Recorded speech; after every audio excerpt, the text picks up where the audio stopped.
Many folks in Middleburg are still getting rid of items destroyed by Hurricane Irma. But as First Coast News' Jeff Valin reports tonight, one woman there is trying to get one particular possession back.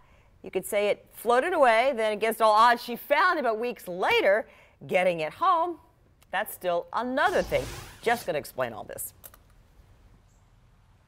Yeah, exactly right, Jeannie. And Little Bo Peep lost her sheep. Laura Irish lost her fish. When I'm talking about this, I'm standing in her driveway and she lives right by Black Creek. Now, the creek during Irma rose some 14 feet to the level of her koi pond, but it didn't stop there. It actually continued rising all the way up here on the second board on the siding of her house, floating all of her koi fish, all 17 of them, and a turtle away.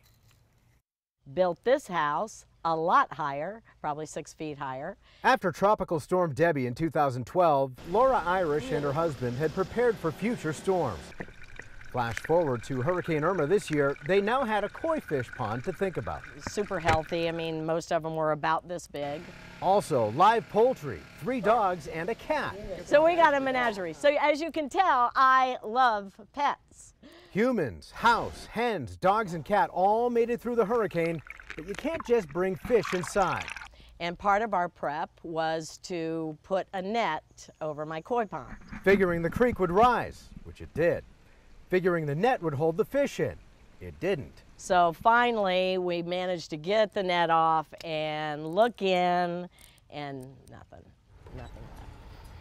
All lost forever, or so she thought, until a friend made a seemingly impossible discovery several days later. They were just chatting. He goes, yeah, you're not going to believe this, but there's a koi in a swimming pool 2 blocks over. And I said, that's got to be my koi. Extremely deep. It's like over 10 feet. At a neighbor's house a full quarter mile away.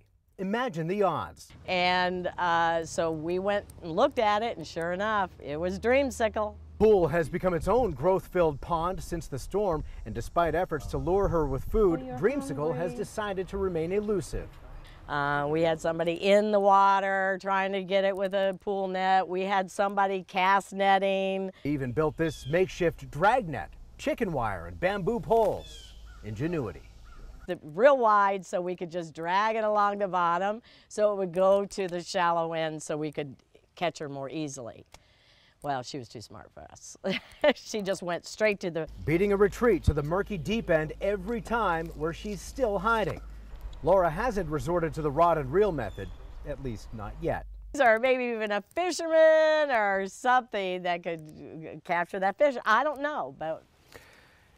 And they're saying that they would consider the rod and reel method as long as it wouldn't hurt the fish. We also talked about draining the pool, but there's an artesian well underneath, so there's a concern that doing so would cause some irreparable damage there. So what to do? Well, they are considering any options, and if you have any ideas, you can send them to our Facebook page, First Coast News, and we'll pass them along to Laura and her husband, Joel. Well, we're live here in Middleburg. Jeff Valin, First Coast News, on your side.